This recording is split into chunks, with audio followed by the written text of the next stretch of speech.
Never mind. Oh, no, I'm never in the middle. Hi, everybody. It's Saturday night, and it's KEM Top Talk night. It's a little dim because we're setting the ambiance here. Unfortunately, Justine could not be with us tonight. Can everybody hear me? I get scared that everybody can't hear me. She can't be here with us tonight because she's doing her little comedic thing, because she's a comedian. She's also going to be featured on the upcoming issue of Kinky Magazine. So today our guest, Mistress Clarissa, is here with us as our guest and also as the co-host for now. Here to whatever your side is, on my side here, we have Elvis, who is a party promoter. And sorry, I had to look at my phone because, sometimes I get tweets while I'm on the show and people are like, hey, Marabelle, what are you doing? And it's like, yeah, obviously you're not reading what I'm doing. He is a party promoter, and here at the Bottom Line Draft House, he is going to be doing an event. And I invited him here so that he can talk a little bit about what his events are and what he'll be doing for Halloween and why you should be here the 27th, right? Yes, ma'am. Saturday 27th. And he's cute too, just so you know. So tell us about your upcoming event. All right. Well, basically, it's gonna be a real classy night. We're gonna have airbrush ladies. The bartender's gonna be, it's gonna be very festive. We're gonna have a contest, best male costume, female costume. The prizes are gonna vary. They're cash, bottle or gift certificate to receive, something nice for the ladies. Mm-hmm. It's gonna be a nice ambiance. We're gonna have decorations out here. It's gonna be a really good look for the place. And I'm here to provide it. I always wanted to work here. I've been regular here for about a year or two now. Mm-hmm. I see the potential, and I'm willing to, provide something. Awesome, awesome. So you live here in the neighborhood? Yeah. I'm just being nosy. Yeah. I just moved here about a year and a half ago. And you're a big supporter of the Bottom Line Draft House. See, that's what it's all about. Supporting your neighborhood bar, and this is not just your average neighborhood bar. This is a place where people can come and dance and have a good time. We can have musicians here, play live music, all of that stuff, and they support artists. Yes, exactly, which is what I do. So if you wanted to come here and book yourself for an event, you just have to make sure that you have a strong following and that people are going to be actually here to support you, which is very important. So is there anything else that you would like to add before we ship you on your way? Well, pretty much. Unless the ladies want to, Are you on Twitter? No. I've been out the game for a while. Honestly, I've been out the game for a while. I stopped promoting for a couple of years. I saw this place. I came here Halloween last year, and I was like, you know what? This will be the time to come back. My people's are bothering me. They like the place. Do something here. And I was like, you know what? Show some support. Like the place. So right. It seemed like win-win. This is a really nice place. Yeah, honestly. It is. I like it. I wouldn't say it unless I felt it, Right. Exactly. So that's a good thing. Yeah. Well, we'll all be here on the 27th, right? Yes, ma'am. The 27th is a big Halloween bash. So if you want to come, it's going to be on the Bottom Line Draft website, and I'll be putting that up. I'll be twittering the link because I'm also doing their website. So you'll be here and check it out. Thank you. Are you on Facebook? Yes. What are you on Facebook so people can get a hold of you and get details? Promoter name is Hollywood Perez or Elvis Perez. Is one of those. What? You don't even know? The thing is, I haven't used my promoter name for years. I just left it up because I had so much people there. They always hitting me up for you gotta get back in the game. But I stopped for a while, so maybe this is the the spark that sets it off. So hopefully it is. Yeah, exactly. You gotta stay with that social network. Definitely. If you get on Twitter, very, very important. Get on Twitter, hit us up. I'm actually gonna start it. Right before that, probably a week before I start up. And because right there, I'll probably get the information, just get a little listing, get a couple of followers there. So. It's very, very important. Your phone is on. I have some stuff on my phone that has to be read. I know, mine too. I have live tweet.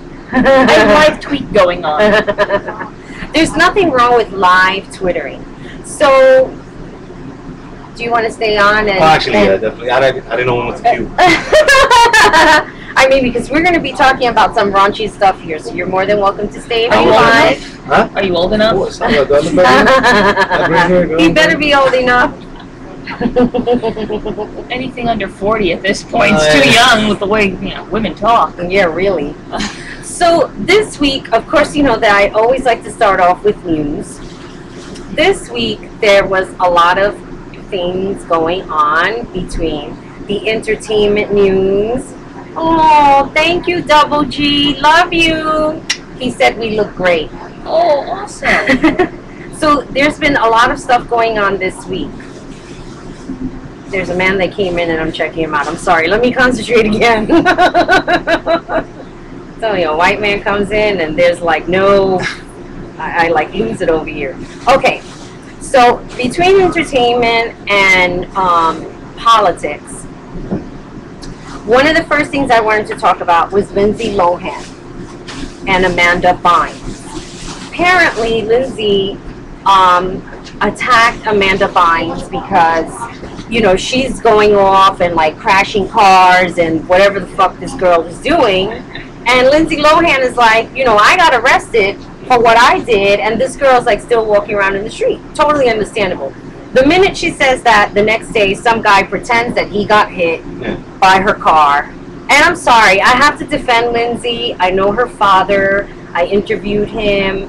He's a great, great person. Love to Michael Lohan. I don't care what anybody says about him. He really, really is a spectacular person. Anybody thinks differently, you can basically go fuck yourself. But anyway, so this shit happens. This guy pretends that he got hit by her car, which is absolutely ludicrous. I mean, they were like putting the surveillance tape up, all of this shit. Look. Oh, and then he comes out of the hospital with the whole leg, wrapped up. I don't know what. People over dramatize things. The same way like this guy with this popcorn lung thing. Did you hear about that? Oh, God, no. For the last 2 years, the stupid man has been inhaling the popcorn fume. And not only that, more than 2 years. He's been eating 2 bags of popcorn a day. Wow. Now, you have to be some sick ass to be eating 2 bags of popcorn a day. And then inhaling that shit. You wouldn't think after a while? Wait a second. Is he like huffing it like glue? Yes! That's a new thing? Just I didn't jelly hear belly. Wait, and then it gets worse. I didn't even know that They existed. award him $7.5 million. He sued the popcorn people. I'm about to go buy a box, man. Wait a second. I didn't even know that shit was possible. Your stupidity is gonna get you how much? Wait. Actually, no. See, you were saying stupidity, but workers who work, there are actually cases where workers who work in factories that put popcorn and do all that stuff together, Right. actually have come down with the same disease that you're talking about. I know who you're talking about. And the conversation that we're kind of having is the man is eating 2 types of food, one type of food a day, twice a day, Right. and he gets horribly ill. Why aren't we discussing why our food is poison? Why is it on his ass that you shouldn't do this, you're a stupid ass, when the food that we're eating Right. shouldn't be poisoned? Right. So we're getting upset at Oh, the that's wrong right. That is thing. popcorn and shit. Yeah, but you know what? The thing is, Buttered like, it's popcorn. so sinful that it is really good. Because let me tell you something. I eat popcorn sometimes, that microwave popcorn. Yeah. And there are times that it's so good that I'm ripping open the bag and I'm licking the butter because it's like that fucking good. And then after I eat it, it's like, What did why I did I do? do that for? Your corn often is GMO. It's Monsanto horror, and it's expensive to buy that. You're giving your money over to various companies that produces that do horrible things. They legislate I shouldn't say legislate. They control the poly puppets. Democrat, Republican, same shit. They pay them. They're on the payroll. Right. To legislate on their behalf. Mm-hmm. In fact, they often write, the people who work for this company the lobbies write the laws that our politicians don't even bother signing. They just want their money. It's tit for tat. Mm-hmm. And so you'd think our food wouldn't be poisonous, that we should be upset that buttered popcorn. The worst thing that you should be getting from buttered popcorn is a case of like massive poo because of all the fiber. You should be shitting out bricks. But it's still but it's still fucked up that they awarded him $7.5 million. My point is that you should know somewhere along the line, if you go for like an annual physical and you're telling your doctor about what it is that you eat, and you tell your doctor, oh, I eat 2 bags of popcorn a day, wouldn't your doctor say, you shouldn't do that anymore? That's not really good for you. No, not at all. Not at all. Why? Because I want $7.5 million. Exactly. Buy the box after popcorn actually is a very healthy thing. Buy a case. Popcorn is a very healthy thing. That's what I always thought. Butter, no, it really is. Except when we buy the fake crap that's made with chemicals, right? That have no business being in our food. And by the way, your rice has what is it now? Oh yes, the rice too. Yeah. What the fuck is going on with our food? It's like we can't eat anything anymore. We might as well starve ourselves. Well, your rice has oh god, what's the poison that what is that thing that they found in the juice? Metal. It starts with an A, doesn't it? Hold on. This is why I have my phone out, because this is where are the people that are supposed to be chatting here, helping me out? I wore different glasses today, just so everybody knows, because I wanted to have arsenic. Like that. Yes, that's right, arsenic. And by the way, the reason that they're getting arsenic in all types of rice is because arsenic stays in the environment. Now, one of the ways that you get arsenic into the environment, and they've stopped for the most part putting it in their soil, except they use it in the animal feed. They give it to animals as a way to help cure disease and prevent sickness because of factory farming. Those conditions are disgusting. So when you're eating beef and chicken... I don't eat beef. That shit is nasty. Pig, any of that. They keep them confined and in filth, and they're constantly giving them antibiotics. Hence you have antibiotics that no longer work. There's a resistance. So they're also giving them this poison. It's a heavy metal, and they produce a lot of filth, and that gets flushed back into the environment. So because of factory farming, people want to eat chicken and goat and pig and whatnot. It's factory farm. That effluence goes into the water supply, and rice is grown in water. So all that effluence that contains arsenic gets flushed into the water that the rice is grown in. So now you're eating it. Now I'm vegetarian, so I love rice. I love rice. But because factory farming goes on, people who eat meat and people who factory farm that meat, and they're not telling you how they're factory farming because they don't want you to know how the thing on your plate gets to your plate. They want you to believe it's, Farmer Joe who has this nice organic farm, the cows are getting fed healthy. No, it's not like that. It's filthy and disgusting, and it's going into people who don't even eat meat. They're food. And I know there are a lot of meat eaters right now going, serves you right. I'm really grossed out right now. I mean, it's like after this, I don't want to eat anything. I think I just might as well start barfing up my bile. Seriously? Go vegetarian whenever possible. Buy organic whenever possible. Grow your own. You can grow in your windowsill. Grow in plots of land. There is something called the Victory Garden that we used to do during World War II, and you were told and you were asked to by the government as a suggestion a Victory Garden, meaning you grew wherever you could on your property food that you eat, so that the food that's going to the soldiers, there's still enough for everybody because they're sending all their food. Well, we need to start doing that again. There's only about 3 days worth of food in your supermarket, so if there's any event like a Katrina, and we're flooding, and like it or not, people, motherfuckers, it is global warming time. Anybody who says no such thing or it's not man-made, they're either stupid or evil. Take your pick, maybe both. Somebody put a lot of rice farms are grown on old cotton farms. Arsenic was used on the cotton farms and has remained in the soil. Thank you for that info, Double G. And thank you for tuning in. We really appreciate your feedback. Thank you. And I think Mike Pack is on too. It looks that way. Mike Pack.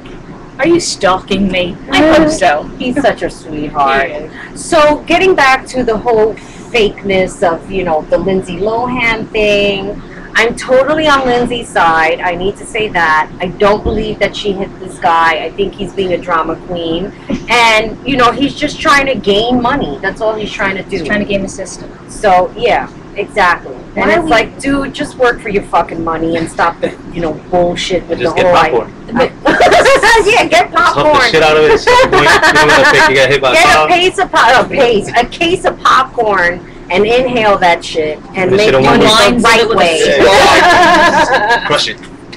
Now, here's another topic. And for those of you who don't know Mistress Clarissa, and I'm sure everybody knows who she is. She's very political. She's extremely smart, and she's just everything that represents what a dominant woman is. Now, Jamie Grummet, she was on the cover of Time magazine, I believe, because she had like her 50-year-old child sucking on her boob. Oh, now nobody wants to see that. He was standing on the little. Yeah, he was standing on. Yeah, exactly. He's not really 50. Fresh. I'm being sarcastic. But I talked about this early on in one of my shows in KEM TopTalk, and the Jennifer Lopez commercial. This is what I think of her. Anyway, so getting back to what I was saying, this woman is so persistent. How, like, you know, breast milk is good for, you know, the child, whatever, and, you know, I'm not a mother. I don't know. You understand what I'm saying? But come on, like, if your child is 5 years old, you should not be taking out your fucking tit in the street to feed your child. I can only imagine what fetish she's gonna get. I mean, it's like, doesn't he have like teeth? Oh my god! I didn't even. Doesn't that hurt? I mean, it's like, when do you stop? That's like Alicia Silverstone. I love her to death. Oh yeah. But barfing your food into your kid's mouth? No. I mean, it's like, why are you doing that? There's a reason why we learn how. I seen it. Yeah. Luckily, okay, this. And it's on YouTube, as you know. She chewed the food, and she was like, you know, putting it in his mouth, and I'm like, wait a second. Actually, okay. That's it. That is gross. However, that is actually how we originally fed our kids. Yes, but right. If I used to breed finches, okay. When you breed any kind of bird, usually in finch world, I know about finches. In finch world, the male is the one that feeds the babies. He regurgitates the food into the baby's mouth. The mother did her work. She sat on the damn eggs. You know, they all hatched, and it was really cute. And he fed them, and that's what happened. In real life, as humans with a conscience, you should not be barfing into your baby's mouth. Well, it's not There's barfing. a reason why they're learning how to use their jaw. But wait a second. This is how we fed our kids before baby food. This is how we weaned them from breast milk to solid food. The Native Americans did this. Mm-hmm. This was a long-term practice. She's going old school. I can understand that. Would I do that? No, I have issues with saliva. I don't even kiss. So, sure, come, no problem. But kiss, ew! That's saliva. Yeah. Gross. Yeah, don't ask. I got weird hang-ups. But it's just something culturally we no longer do. But it's really not that disgusting. Consider that we deep kiss each other, and you have amylase in your saliva that breaks down the sugars in your mouth, like when you eat something, that it starts to break down before it ever goes into your stomach. Right. So that's what she's doing. She's helping it. I mean, it's cheaper and probably a lot more healthy than buying baby food, and it's going back to the start, going back to like caveman. So. Well, we're not cavemen. No. Like, we shouldn't be resorting to that. Wait a second. Should be worried about saving money. I know she hasn't been out for a while. I'm assuming she got a pretty decent she was in a TV show not too long ago. Oh my god, that's she's how probably making money from Clueless. Like, who knows? Like, honestly. Just because somebody does that, you know, we do stuff now that doesn't make sense. Get Clueless on DVD. That's it. She must still get royalties Police off that don't make show. money so she can stop barfing food in her child's No. mouth. There's no reverse peristalsis. She's just literally breaking it down, pre-grinding, and the amylase in her saliva, along with the bacteria, are also breaking food down I'm further. really getting grossed out. How lazy is your kid gonna be when he grows up? It's like this. Hey, Mom, He's gonna be so cool. He's gonna be so lazy. Scientific you know? terms, it just sounds even more gross. Yeah. You know what I mean? 30 years When you old. break down and the saliva and this and that and whatever else went on stuff. Let's like, you know what? There's so much more important stuff to get upset about than feeding your kids the way that we used to feed them, you know, Stone Age times and whatnot. Do you think poison popcorn is good to feed your kids? Now No, I mean, but here's the whole thing. Somebody made a comment about what about the kids that choked on popcorn? Ooh. Do they get money for that? No. No, of course not. No, but that's Those very kids were probably different. fed That's by mouth. They don't know how mechanical. to chew. Mom's got to stop Wasn't chewing their food. enough. But we're getting upset at the wrong thing here. Well, what about the woman who is breastfeeding her child at 5 years old and she's talking about... Anyway, the reason why I brought her up, because she's going to be on another cover yet again, sticking her tit out to like a large child. I mean, that's like, you know, I don't know. I'm Puerto Rican, okay? After a certain time in a baby's life, you stop giving them the pacifier, which we call the bobo. People give it to them so that their child can shut the fuck up in the middle of the night when they're crying. Okay? As a form of, I guess, you know, so that they have something to suck on. Okay. But then you wean them off. I mean, that's what you do. They're growing up. There's a slave that I know. There's a submissive man that I know who dresses up like a baby. And one day I was at an event, and then there was light. You just might as well leave it. Let there be light. Oh, well then. Maybe it's better this way. I don't know. Illumination. All will be illuminated. Right. Mike is calling it the baby bird technique. Now we can read what's on the screen. Yes, baby. Baby I love it. sparrow. And then he said, but all the Lindsay Lohan Amanda Bynes Honey Boo. Yeah, I'm not even going to talk about Honey Boo. It's like, who gives a fuck about this little child? None of these people have had careers No. forever. I swear this is a career stuff. No. They went to No. their agent and went, okay, what do I do now? How? I mean, it's like, How can how I borrow do as these much people as possible? even get recognized for things that they're doing? Back in the day, back in Hollywood, That's you not know, happening. Joan Crawford, No wire hangers in this house Betty, ever. what's her name? Betty Davis, you know, what was his name? The male actor. Like there are many. Yeah, there know, was he wore like this pants. one. Oh God! Like I can't all these old school actors, like all of these people. Gable? Yes, Clark Gable. Who was the one in Gone with the Wind? Ah, shit. I know that too. I mean, it's like you have these people who were real talented actors, and now in this day and age, it's you just get anybody, you know, to get on TV and. What did Bynes do? Was it a Nickelodeon I don't Disney know what thing? she did. What did I don't Bynes know. do? Yeah, But my she's sister used to all- watch the show, some Nickelodeon thing. She's all screwed up now, and you know, she's drunk and crashing her car. We're all And the shocked. thing is, like, when you become famous, I guess, your life is displayed for the whole world to see. So, even though, you know, the media, like TMZ, for example, who loves making fun of what? people, will display things in a certain way that's very unbecoming, we don't know what's going on with that person on the inside. And that's the whole thing. You know, like, for me, I felt like Michael Lohan was constantly getting a bad rap. Yeah. You know what I mean? Until I met the man and spoke to him personally, I realized that everything that people were saying about him was like all fucking BS. I mean, it's like TMZ, you really don't know what the fuck you're talking They about. make money off of shining boy. Yeah, So exactly. if you're making profit off of misery, whether it's cancerous popcorn Mm-hmm.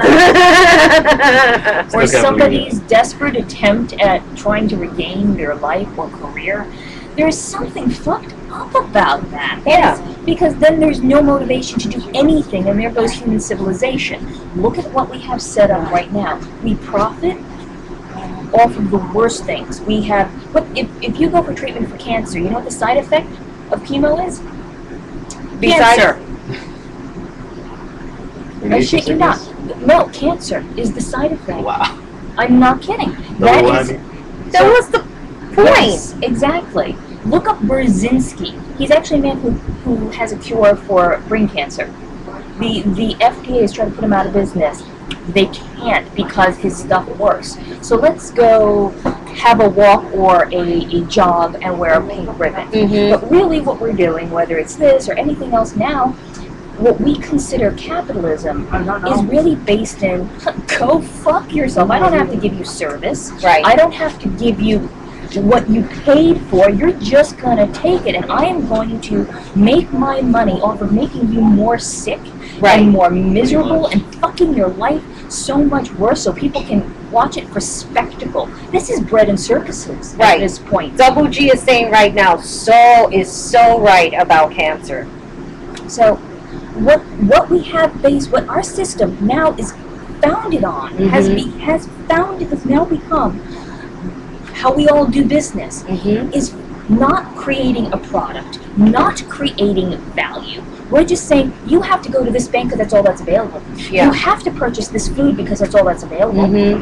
Yeah, exactly. And this is not real capitalism. Right. We like to think of capitalism as supply and demand. I say, fuck that. Forget supply and demand. This is what has brought us. I'm not saying screw capitalism altogether. I think capitalism has a lot of value.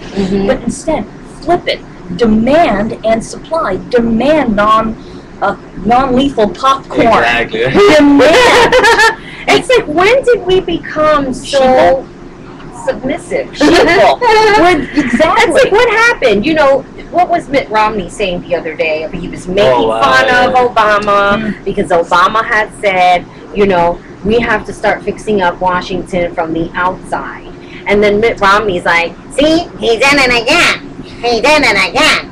He doesn't know what he's talking about. I'm gonna fix Washington from the inside. And then of course I had to fix up Mitt Romney. Mitt Romney, I had tweeted, I can contract my pussy muscles from the inside. Isn't this a fucking democracy? No. Actually, it's supposed to be. It's supposed to be that the people are the ones that are supposed to tell the lawmakers what we want. Isn't that the way it works? It's not exactly a democracy. It's more like Play-Doh, where it's. You mean like the clay Play-Doh? No, not Play-Doh. Play-Doh, like Play-Doh's retreat. Yes. The cave analogy. That's what I meant. Not the swing club I used to go to all the time. But anyway,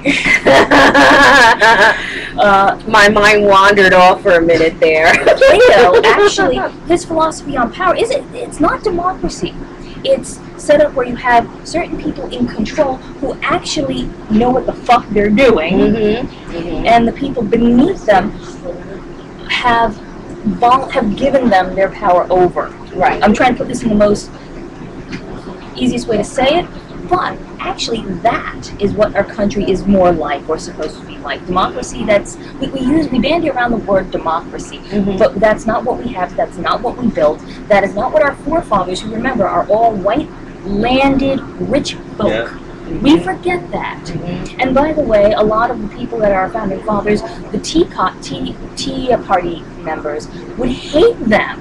Benjamin Franklin loved loose women. He was a rock star in France. Go Ben! He was known for having sexually transmitted disease because he liked the pussy. He liked that. He liked women who threw the pussy around like a frisbee. The man was a genius. Wow. Now, do you really think that the tea cotters, that's the hashtag on Twitter. The tea cotters. That's the Tea Party. The tea bag. Can I make a hashtag that's called pussy contractors? I love that idea. I'm going to start a hashtag called pussy contractors. Starring me.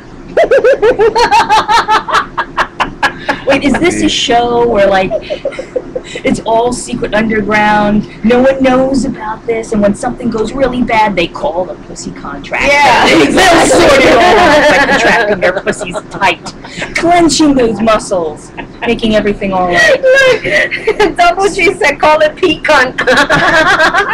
Squeezing all the cum out. Hashtag pecunt. I like that. All right, so the next topic that I put down for my, and I know I had more. See, I have a submissive man who serves me. I hate calling him slave because it just sounds so mediocre. He's more of, you know, he's my servant, and he does such an excellent job. Servant? His name is called Owned by M Blue. We're coming up on a year anniversary of him being collared. One of the most excellent submissive males that I've had in my life. He does everything for me. But he always screws up when I tell him, make me a list of the topics that I want to discuss, and he sends me a list with a whole bunch of links. And it's like, what am I going to do with this? Now I have to go in and click the links and retrieve the news. That's what you're supposed to do.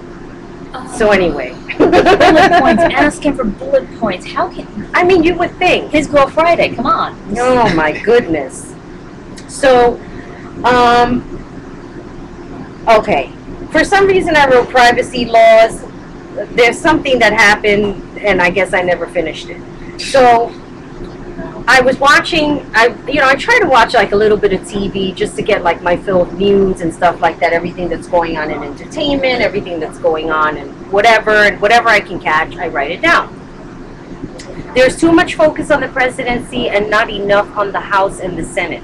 Thank you. Who said that? Mike Pack. Oh my, it's true. Yeah. Oh my God, yes. It's true. Everything is local. I mean, but this is what I'm saying. Yeah. Isn't that how are the you know, from the outside? You understand? Yeah. Like, Exactly. we're the outside. Yeah. We're the ones, right? Well, Pretty I much. mean, it's like if somebody wanted to incorporate a law. Yeah. Do you understand? Because something that has happened to, you know, for example, Megan Kanka. I don't know if you remember this story. She was the little girl who was murdered by some kind of freak pedophile, right? Yeah. Out in, I think it's, I can't remember. Could be mixing two cases, but anyway, I think it was out in New Jersey, and they created a thing called Megan's Law because I think it had to do with like pedophiles and stuff like that. Is that the guy who took her out of her bedroom window and they found her later on in a cooler?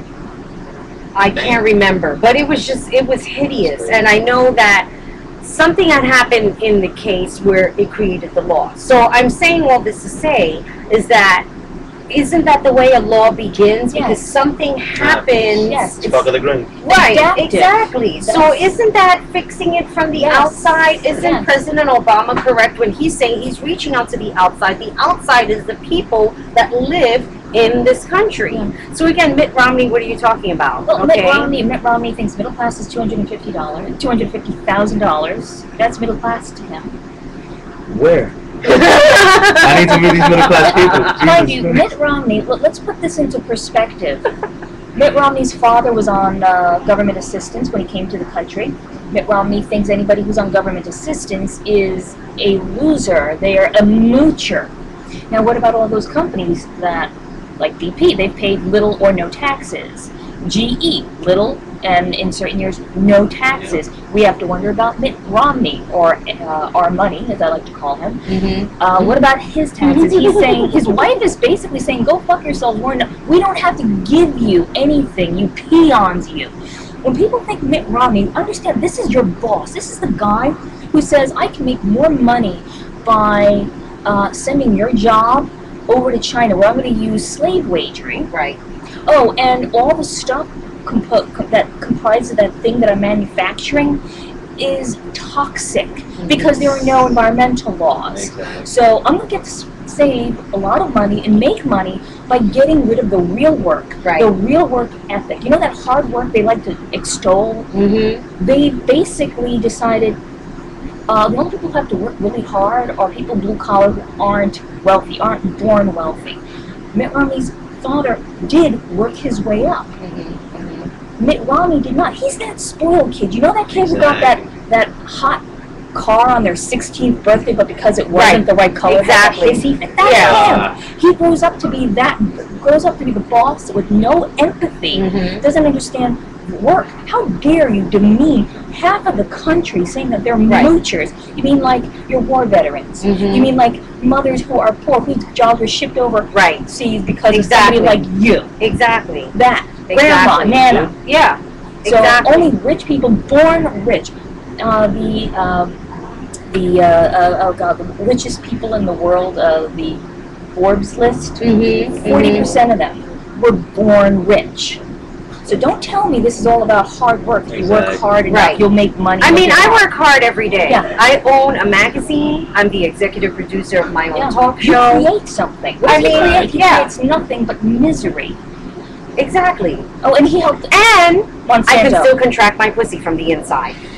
This motherfucker helped Monsanto go from just chemical weapons manufacturer, like defoliant from Vietnam, into the agro monster that they are now, that gives you poisoned potatoes and corn that has less protein and is toxic to the environment. That's Mitt Romney's doing. He helped them do that. The guy who thinks 50% of the country are just grubbers, the people who clean his... Do you think he ever has to worry about paying rent? Do you think that man ever has to worry about cleaning his laundry or he's toilet? He's probably never been to housing court and has had the demeaning experience of having to deal with, you know, judges thinking that you don't want to pay your rent when you are, you know. You just can't pay it all at one time because you need to eat. Exactly. And keep the lights on. When your job gets removed, or how many people have had a job and now they have to work twice as hard because they've removed a lot of the people from that department. So, you know, you have to pick up that slack. And no raise. That's the best part. Hey, you might have to do that for free because you might lose your job if you don't. And so anybody who says you should just work harder, well, you could do that from the 1970s, where if you worked harder, your wage went up. Now it has gone down, but you know whose wage did go up? The 1%. The filthy rich, not the rich. We all believe in work hard, get wealthy. Exactly. You put something good out there, then you deserve to make money off of that. You help others, you deserve to make money off of that. You come up with a great product, yes. You create new technology, yes. But when your money is just because you inherited, because you married into it, because you did nothing but scam and cheat. Exactly. Fuck you. Exactly. How dare you? I You're totally not human. agree with You're you. not human. You're not a Republican. You're not a Democrat. You don't appreciate the small things or the finer things in life. And it's some kind of catastrophe, I think, that sometimes people have to experience to say, oh shit, you know, like I'm not exempt from certain things. Like just because you have money, you're not exempt from dying. You know, like it's gonna happen to everybody. It's gonna happen to all of us, and you know, hopefully there is some place after this, because I'll tell you, the idea of death like scares the hell out of me. But you know, there are certain things that we are not exempt from.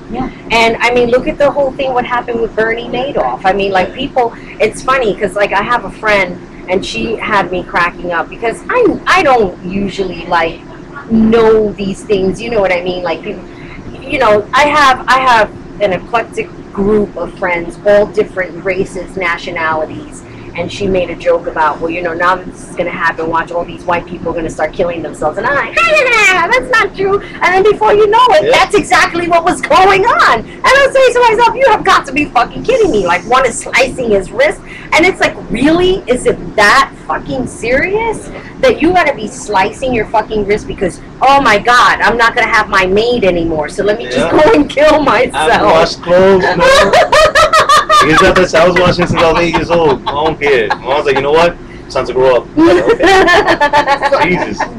These people have convinced us that we should be like them, that money is resource. But you know what? Money, the thing that we're doing everything for, we will, at this point, when you are desperate, there's a good chance you'll do things you wouldn't have done before. And so when they talk about the bad, horrible, lazy people doing terrible things and doing like drug deals and whatnot, and living in bad neighborhoods, it's not because they want to be there. It's not because they're lazy. It's because lack of options. some of the hardest workers I have ever met, some of the smartest people were drug dealers earlier. They dealt drugs to get themselves out of poverty and did that. How many people I know smoke weed?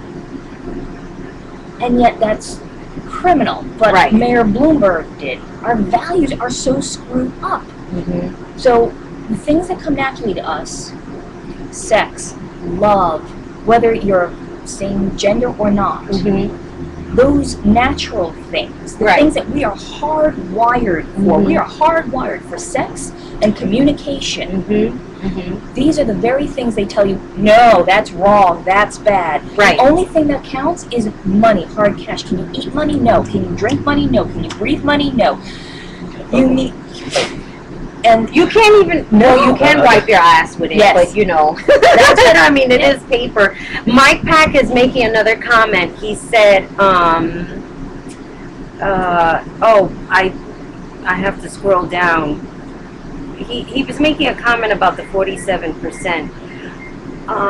What he should have said is that we need to figure out a way of building the 47% so they're able to contribute on taxable levels. What is your response to that? The 47%. We have to get the economy going again, but we're not going to get the economy going by giving tax breaks to oil companies. We're not going to get the economy going by sending all of our money. Most of our resources go to war. So what are we protecting at home? Our education has gone shit. Our jobs have gone overseas. Minimum wage is the only, or minimum wage jobs, low-paying jobs are the only thing increasing. We have people with doctorates who are baggers at like Walmart. To say we need to create opportunities, but we cannot be doing it by what we're doing now, which is allowing the ones who already have the most, and they've gotten it through theft, basically. Let's call it for what it is, through theft and lying. And we look at the economy as a way to take money from those who have the least of it to give it to the large in the hopes that they'll piss on us, trickle down, which, by the way, is a failed theory. It has never worked. They keep going, ooh, trickle down, let's, ooh, they love that. They jerk off to it. They come all over themselves thinking about trickle down. Yes. Spit in my hair, loop that shit up.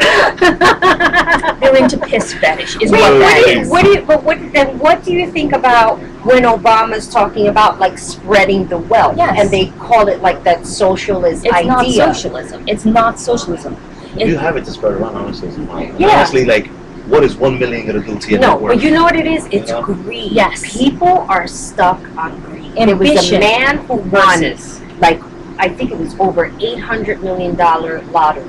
Now, apparently, he bought, like, a set of tickets. So he said, for everybody else, you know, with him at work, and then he bought a separate ticket for himself, which magically was the ticket that won.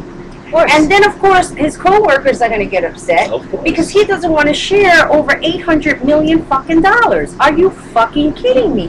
What are you going to do with all that money that you couldn't share with like 10 other fucking people?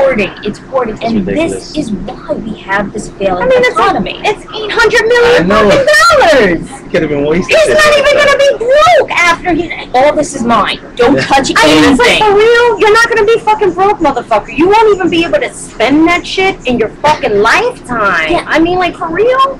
Is that serious for you? But to Romney and Ryan and that crowd who make the Republican Party look like a bunch of douchebags, these are not reflective of the people I know who are the most amazing people. And, oh, by the way, they're Republican. That is not some of the biggest eco freaks I know. Republican because of the EPA. And that's Nixon. So... these aren't... America only cares for their Nikes and iPhones. Yeah. Well, absolutely. Because look at what we're taught. Don't buy used. You don't want anything used. That's very brave new world, but these motherfuckers don't read anyway. So we put a stigma on actually reusing. New. But what does new mean? It translates into no jobs, poorly made, you're housing your garbage just, waiting for it to break. Mm-hmm. So we have an economy built on that, and we're brainwashed with all the commercials that we consume nonstop. Mm-hmm. You must get the newest iPhone. Forget about iPhone. It takes $8 to meet and done with slave labor in China. So Mitt Romney's, let's get tough on China. Well, then don't send people there, right, and stop having everybody buy shit from China. How hard is it to buy stuff made in America? Just try. You can do it. But see, it's hard. once upon a time, when I was growing up, it was like that. You would see television commercials made in America. There was so much pride, and look at the tag, make sure that it says "Made in America," and then it's like, what happened? Yeah, because we want the nice. Everything. Yeah, everything's outsourced. But we're so used to it. Ridiculous. You take a little at a time, and then eventually you end up so much further than you ever imagined. Right. Because it's little by little. We had the Patriot Act. Everybody was outraged with that, but not enough. It happened, and then... Now it's much worse. Yeah. Because we got assassinate Americans legally without any type of terrorist. I'm like, that's NDAA. That's Obama. That's Obama. I think that people forgot to watch Sesame Street when they were growing up. And Fraggle Rock. Don't talk to me about Fraggle Rock, because I loved that show. But let me tell you, anybody who watched Sesame Street taught you the value of sharing. Yep. The value of responsibility. Okay? What happens when you do something, and what are the possible scenarios of acting out on that? Nobody does that anymore. It's almost like we live in this animalistic world. Survival of the fittest. I mean, it's like no conscience whatsoever. You might as well put everybody in the fucking Bronx Zoo, because that's the way everybody behaves. Well, not everybody. We'd like to think it's everybody, because the news portrays it that way. So therefore, everybody thinks that's what is happening. That's not what's happening. Not everybody is like that. But media, remember, the media that you watch, if you're watching anything mainstream television, if you're watching any of them, if you're reading any of the major rags, that is all like the Daily News and Post, Times, Wall Street Journal. They're owned by a handful of people, so their message, it's important for you to buy their products, buy their shit from their advertisers. It has nothing to do with truth or what's in your best interest. So we have to take the power. You know, when they talk about personal responsibility, that is not something to go, bad, you should have done something better. Personal responsibility is about empowering oneself. Right. And not just saying we need to bring back American jobs, but instead go, you know what? I'm not going to waste stuff anymore. I'm not going to do stuff just because it's convenient and I don't want to waste 2 seconds of my precious day because I'm too lazy. I agree. Yeah. It was never like that before. And now we live in this country where we try to be so politically correct, and we're so sensitive to everybody's feelings. I had a personal Facebook page that was for my family and stuff like that. I deactivated it last night because and maybe I'm wrong, but having friends for many years, friends that I grew up with, and a lot of times I expect them to support me, and they don't. But then when, if somebody in the same circle is running with us and they're having their parade, and it's like, yeah, everybody go and support them, and they expect for me to do the same thing. Exactly. Well, I have to tell all my friends that you can all go fuck yourselves, because this is what happens when I can't get the support that I feel that I deserve. Now, this is not for everybody, of course. There are some that I still love, and I know that, you support me, whatever. But seriously, I mean, it's like, for many years growing up, I always felt excluded. I was included, but I was excluded. For some reason, I was different. I don't know why that was. And those feelings seem to resurface every now and then with the same people. And I've really come to a point where I'm putting my foot down and saying, I'm not fucking with you anymore. It ain't worth it. It's like, it's so not worth it, because once you start, achieving a certain level in your life, or acquiring a career status, whatever the case may be. I don't know if some people have a problem with me doing this talk show, the notoriety I'm gaining, whatever the case may be. I'm not looking at it like that. I'm looking at it as that this is the career that I've established for myself, so that I can feature people like you, and who is smart, intelligent, who has the political correctness in her mind about what she's talking about. She's not a stupid woman. A person like you, who's a party promoter and likes getting people together to have a good. There's nothing wrong with that. It's There's symbiosis. absolutely nothing wrong with that. We, instead of looking at it as survival of the fittest, and by survival of the fittest, they really mean person who's willing to do anything. Step on any. Yes. Yeah. And we extol. I don't hang out with people like that. We made that. I'll tell you that right now. I mean, it's like I don't hang out with people who step on other people for their own gain. But they get That's ahead. the kind of person you want to be. You will not be hanging out with me. That's And what this country that. shows you to be. If lot. you're not willing to be that person, you're gonna be back from the hood. And you're made to feel like shit because you're not that ambitious. Right. You mean stepping on other people, doing harm to those for your benefit. Well, that's greed is good now. And that's the Ayn Rand thing that Paul Ryan just strokes off to. He's got that next to either his bedstand or next to the toilet as he jacks off with a fleshlight. Yeah. I mean, I think that Mitt Romney picked Paul Ryan because Paul Ryan is kind of cute, and he probably thought that like all these women will Very swoon. gay, by the way. Very gay. I It think is so gay. I'm sorry. The Mitt Romney and then his younger companion. Why do you think they're so focused on gay sex and women's sex? Because they're obsessed with it. Whenever you restrict someone, and we know this from being in fetish and dominance. Yes. Whenever you have a very restrictive way of living and being brought up that way in family and institution like religious, any little thing becomes sexualized now. And culturally you'll see this happening. In Japan, there is a little area right behind the neck, the nape of the neck, where there's no makeup and no clothing. That's really the only naked part of the flesh from geishas. So now, in Japan, that little area is hot. That's like looking at someone's clit. And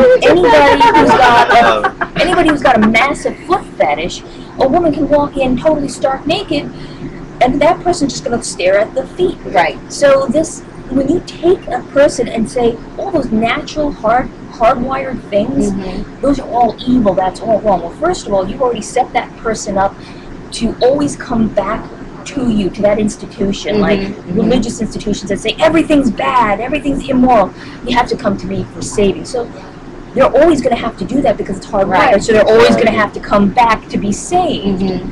So we're doing that, and now whenever they say these things, you got to be modest, you got to do this, you got to do that, they're setting it up as control. Right. They're plagued by their own demons because what do you do with all that sexual frustration? The only time they can talk about it in public is if they're condemning it. You know they're getting a hard on. Yeah, but it's like, why is sex wrong? I mean, this is one of the reasons why I started KEM magazine in the first place. It keeps them in power. There is nothing wrong with sex, people. I'm going to tell you that right now. There's nothing wrong with fucking. There's nothing wrong with masturbating. If anybody tells you different, tell them to go fuck themselves. They're afraid of the big black dick, is what they don't want to have to please a woman. Look at Rush Limp Balls. Calling Sandra Fluke a whore, basically, a hooker. That's what all these people who condemn others, it's because they are fascinated by, like children, who just learned the fuck word. They are focused on that. Their entire lives revolve around that. It is a way to retain power. But here's others. the thing, and I'm glad that you bring that up about incorporating sex, right? Because sex is part of our lives. It's part of the show. That's factory install. You look at commercials, and one of the things that I wrote over here in my notes, the best commercial that I've seen thus far is the Liquid Plumber commercial. Have you seen that one? She's in the supermarket. She picks up a bottle of Liquid Plumber, and then she starts fantasizing about two men who ring her doorbell I'm already getting turned on at the You see mirror. where this is And going. one is, Exactly. one is saying, I'm here to snake your drain. And the Yeah. other one says, I forget what he says, and they're both like hot, sexy men, and they're standing on either side of her, and she's putting the thing in the drain, and the other one is showing her whatever. And then all of a sudden she like snacks back into the supermarket where, you know, the man that she fantasized about works at the fruit stand, and the other one, I forget where he works. Wait, is that the one? And I'm like, take me to that supermarket. But you see, something, and you know, liquid plumber is not sexy or sexual. Whatsoever. Sex sells. It's Paper towels or yes, Right. it's, you know, it's supposed to clear out your drain from muck and garbage, but they're not incorporating that into the commercial. They're using a sexual tendency to buy a product to clean muck out of your pipe. cleaning your pipes. That's what it all came down to. Clearing out your pipes. Yeah, that was the whole joke. That was the whole Snaking your joke. drain. I really feel Ron Jeremy should be part of that Pipes don't commercial. contract. Makes sense. Don't mind the hedgehog. Somebody put liquid plumbers not to be used for enemas. We would hope not. Oh my God, you people gotta come to the chat room. People are just totally cracking us up over here. Never had an issue cleaning out my pipe. We should hope not. So yes, and then I have to talk about, so far, the best talk show that I've been watching, because last week Justine and I, we were talking about all of these different talk shows that are emerging, and you know, we were making fun of Bethany, I forget her last name, Bethany, whatever her name is, that was in the Housewives series, and you know, she was talking about how her talk show is going to be, you know, no holds barred, nothing's taboo here. I mean, it's like, look, it's like, you know, regular fucking network, everything's gonna be taboo. Right, whoever's watching this firestorm, Wendy came up, I was talking about Wendy Williams, thank you very much. Is it me or does Wendy Williams look like a drag queen? What? Ridiculous. Well, Okay. you know, and then Okay. Justine made a Huge. joke about sooner or later You know, she's gonna like come a football out and player. Like, Jesus. yeah, I mean, you know, my whole thing was that Wendy Williams was the kind of woman that she would just be like, she had one day that Omarosa bitch on, and she was like real fucking nasty. She was supposed to be promoting her book, and she got really nasty with Wendy Williams, and she told her, get out. You know, like on Really? the Now talk show. I gotta YouTube that. Get out. And it's like, well, what happened to that Wendy? Because, you know, she does her little spiel in the beginning with the entertainment news. And, you know, now she seems to be kissing celebrity butt.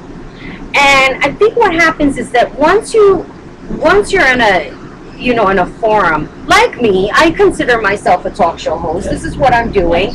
I don't know if I want to kiss butt. You know, it's kind of, yeah. That's a fetish, by the way. Yes. It all comes back to fetish. But I don't literally kiss butt. You know what I'm saying? But it's kind of like, you know, you made your stands on who you were, you know, what you said, and now you're kind of like regressing and taking back, and that's what they call jumping the shark, you know, where you just say, okay, I'm just going to ride the bandwagon with everybody else. So the talk show that right now I like the best is Kelly and Michael. It's different, it's modern, you know, they have all different guests there. I think it's pretty cool. Michael, the guy Michael, I don't know his last, he's with like a football player or something like that. So I think it's pretty cool that you have somebody different hosting a talk show, and not somebody like Katie, whatever her last name is. It's like, why am I forgetting everybody's last name? I mean, it's like, we're going to talk to the 50 Shades of Grey author, and why she made this forbidden book. I mean, it's like, it's, wait, no, 50 Shades of Grey, I mean, it's like, first of all, I heard the book was horribly written. People are like, you know, having an orgasm over something that I've been reading since the 8th grade, okay? The first erotic book I ever read It was called a family affair. Okay? The family was doing each other. And let me tell you something. That was legit? Jesus Christ. What school you went to? Like, 8th grade? Call of the Wild? I know, right? It was one of the best fucking books I ever read in my life. I have to tell you, putting past the whole incest thing, because I mean, it's like that part just like grossed me out.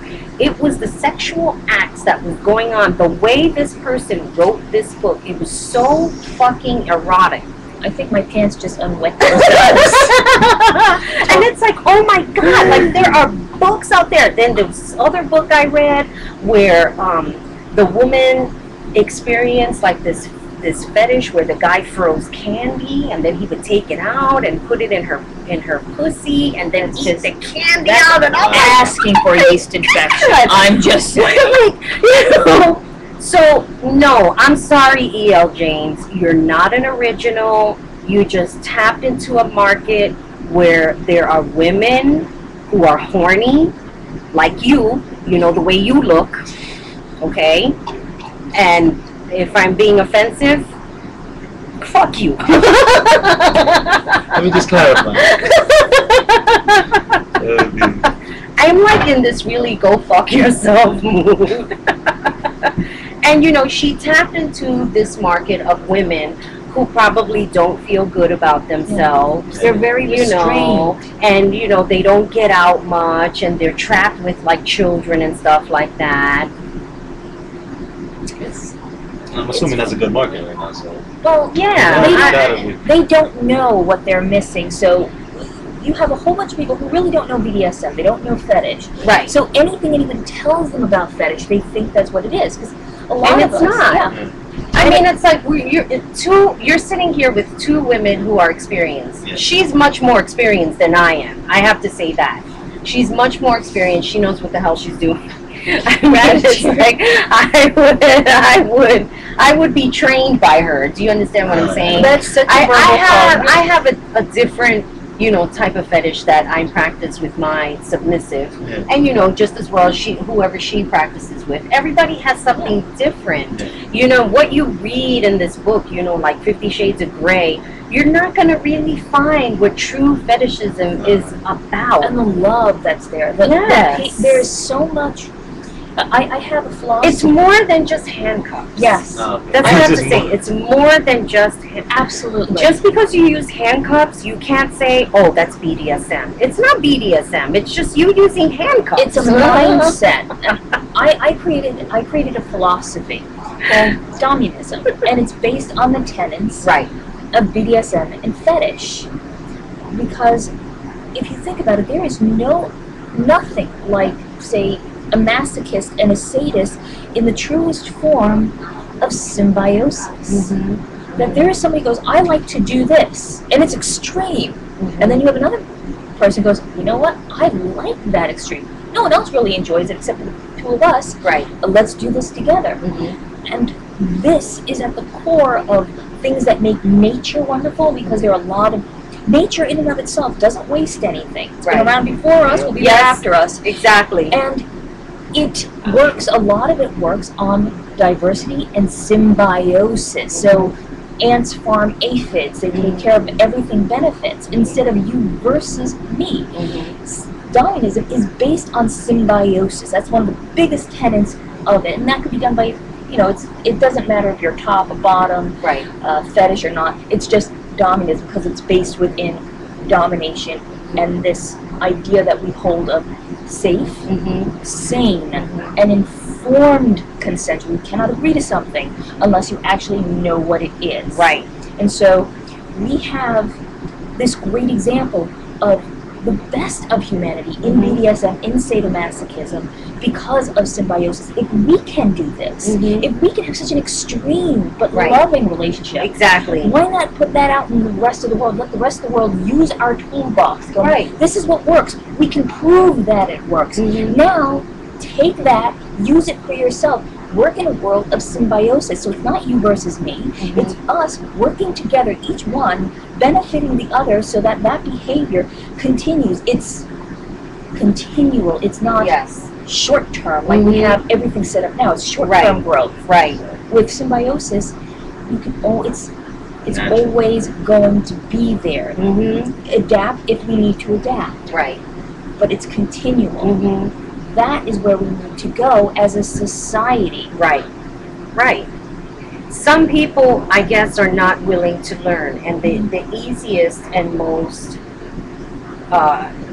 not complex, but you know, something just to understand. It's like ABCs. Yeah. You understand what I'm saying? It becomes acceptable. Yeah. And you know, I think that people look at the book 50 Shades of Grey as in something, oh, well, you know, it's acceptable, it's, you know, it's fetish, it's BDSM, and it gives such mixed messages. While the fetish community can be happy and say, oh, look, we're being recognized, it doesn't mean that the fetish community is being represented And for the in a proper wonderfulness manner. of it. Exactly. I mean, then you have, you know, not too long ago in the news, wasn't there something that this girl, she beat up her boyfriend or something like that because he started pursuing somebody else, and it was somebody within the fetish community. I didn't recognize who they were. It was an article in the New York Post. Somebody had tagged me on it on Twitter, and you know, apparently he was pursuing another submissive woman, and she got really mad, and you know, she just went off on a rampage. And this is what's scary, is that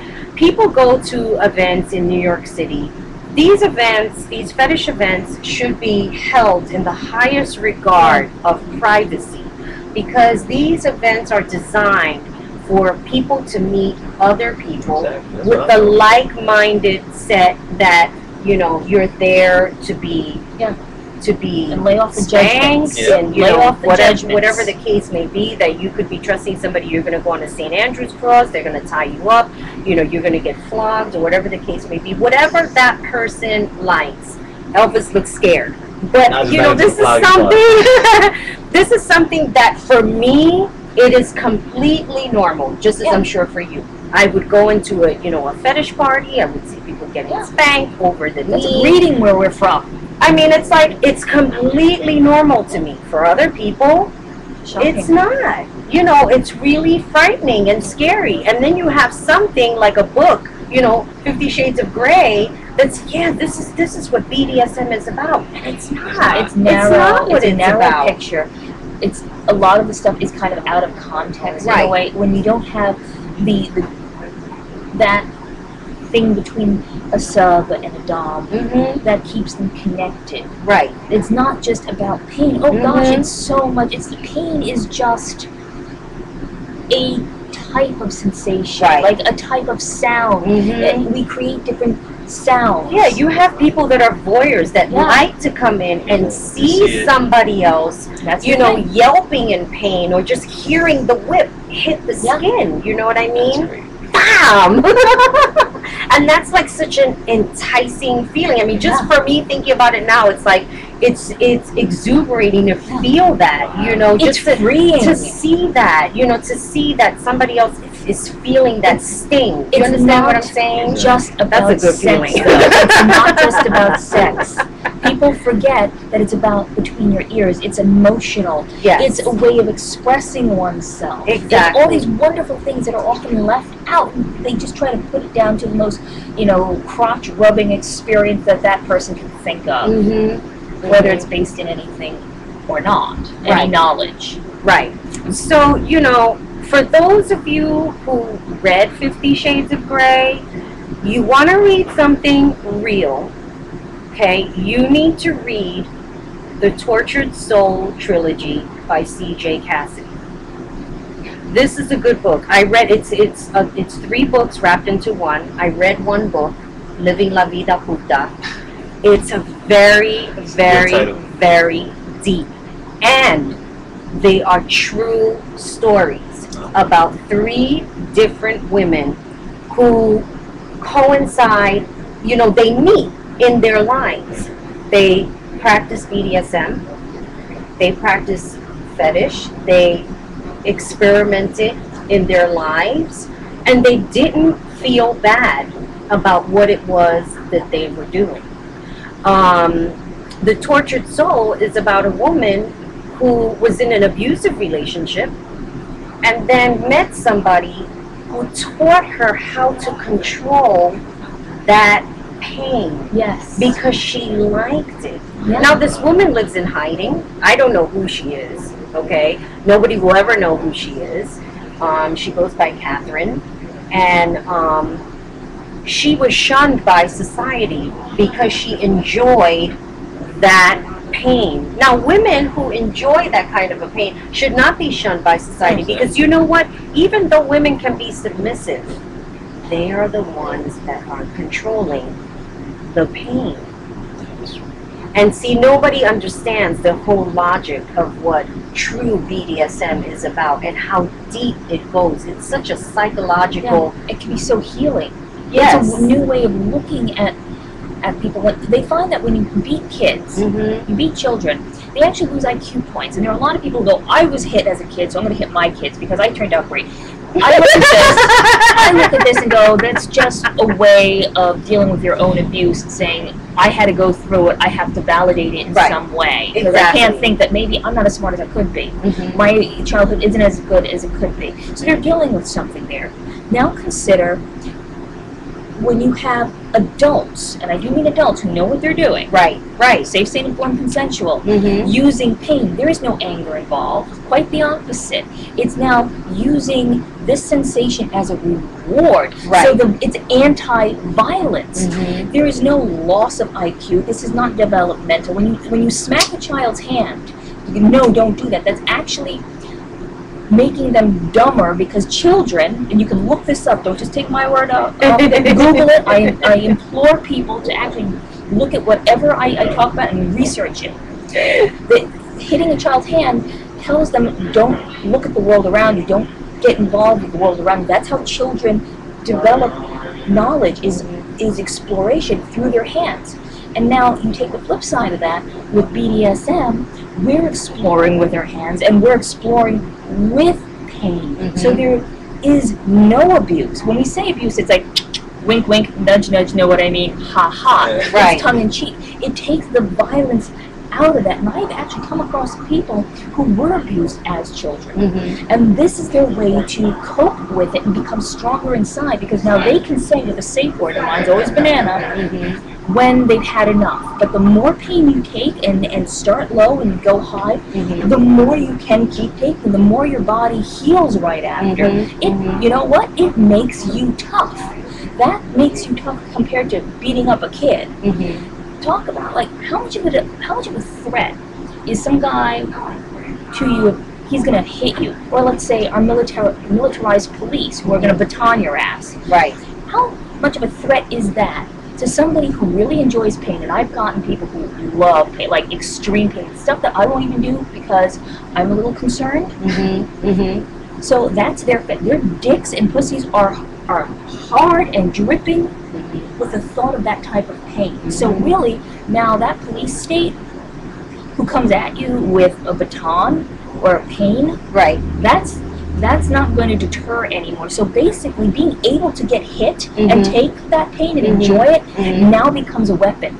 Or I should say, it diffuses a weapon. It's a politically active way of seeing the world through BDSM. And if you ever wonder, what does BDSM and a mistress have in common with politics and policy? Both the country, the US of A, and myself as a dominatrix believe in torture. We also believe in slavery. Our country had a lot of slavery in its past, and now we have wage slavery. So we love slavery. And debt is a type of slavery. Looks like we haven't ended it. Exactly. If you did what we did with the African American and said, you're going to work our fields, we're going to beat you whatever the hell we want, and we're not going to pay you. There would be an uprising. But if you pay someone just a tiny, tiny smidge amount, they might not realize that they're actual slaves because they're working so hard, always trying to make their bills. They never are going to. They're always going to get feed for a fee. If you pay late, you get a fee.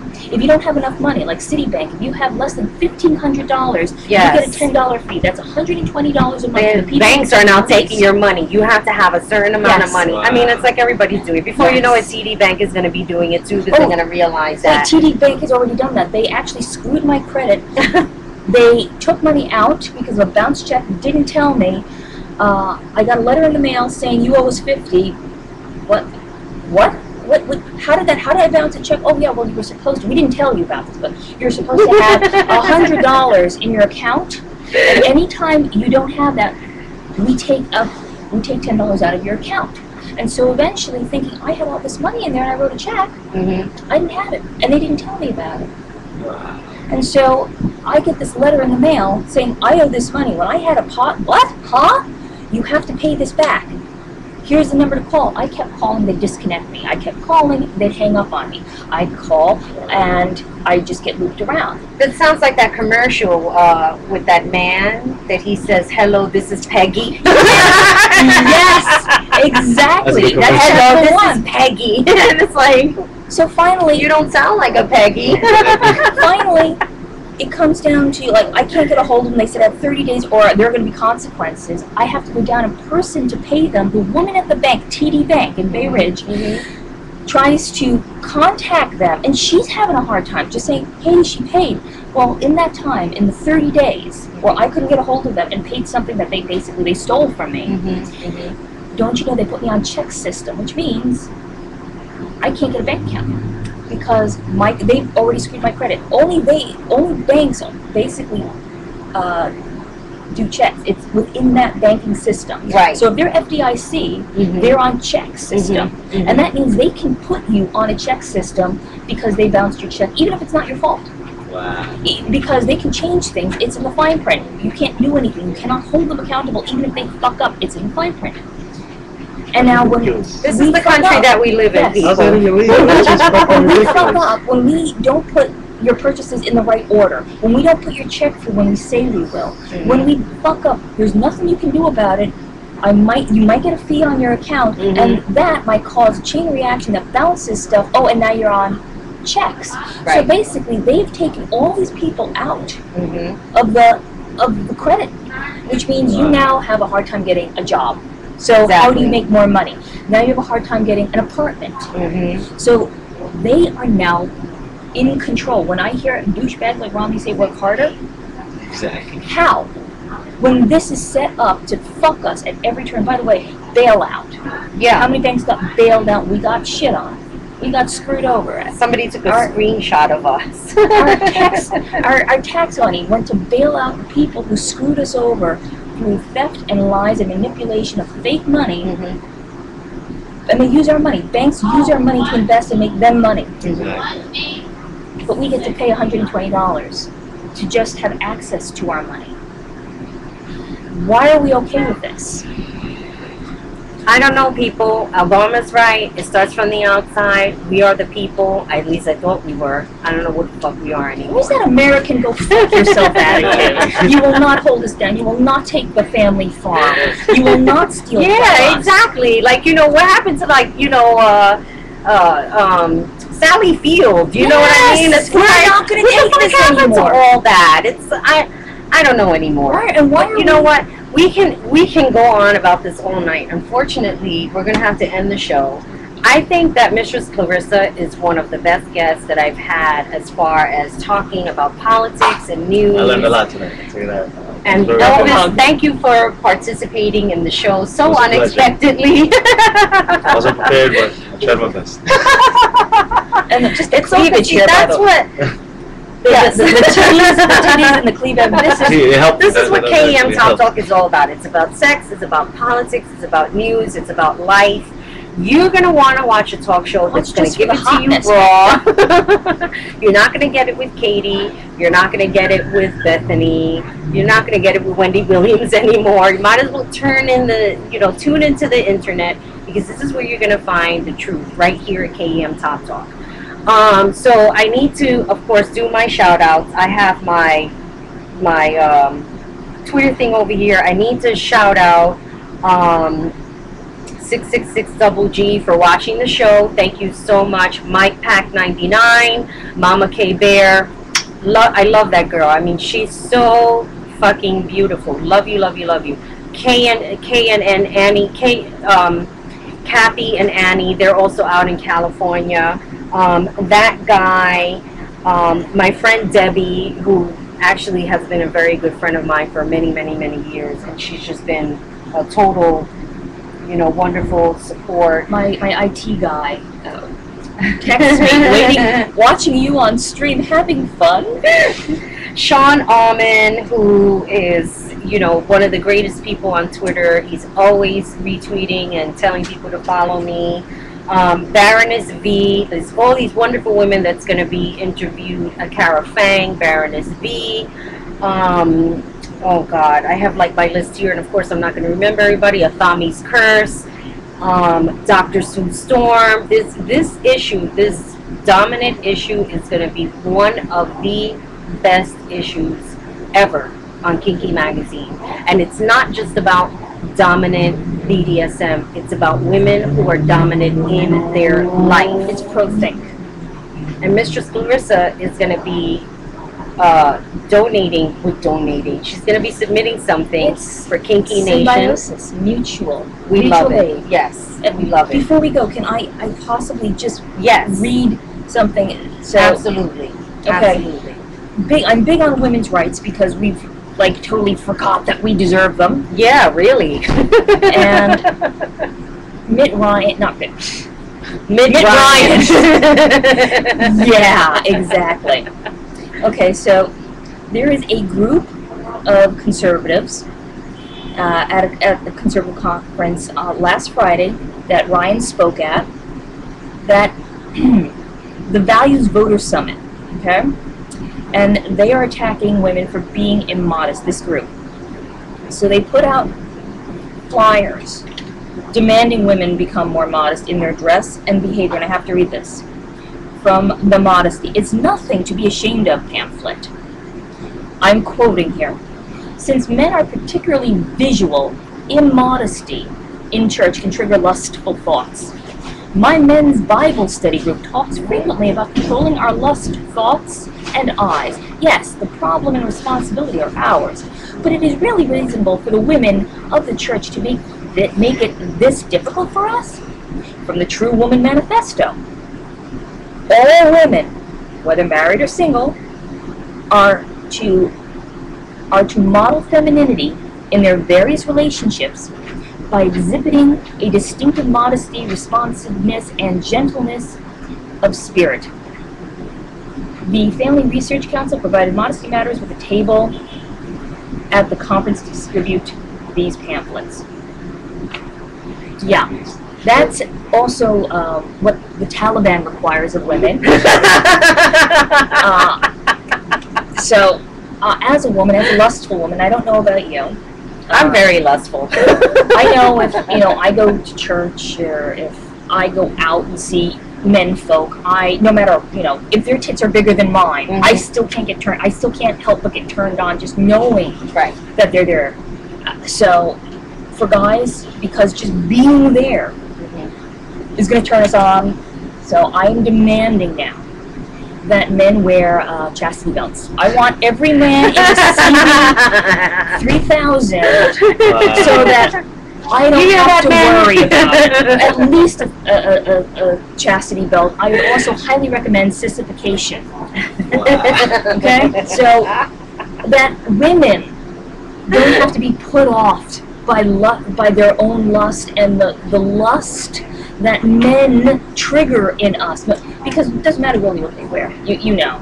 Men, just, a guy in a dirty wife beater.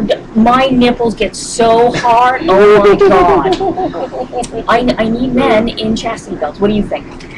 I agree. Yeah. Sounds and on cool. that note, we got to end the show because we have 1 minute left and I don't want to get cut off. So, bye everybody. Thank you for watching. Thank you for your support. And we'll see you next Saturday. Remember, KEM Top Talk will be moving on Fridays, October 5th. So we'll see you next week. Bye. 10-5.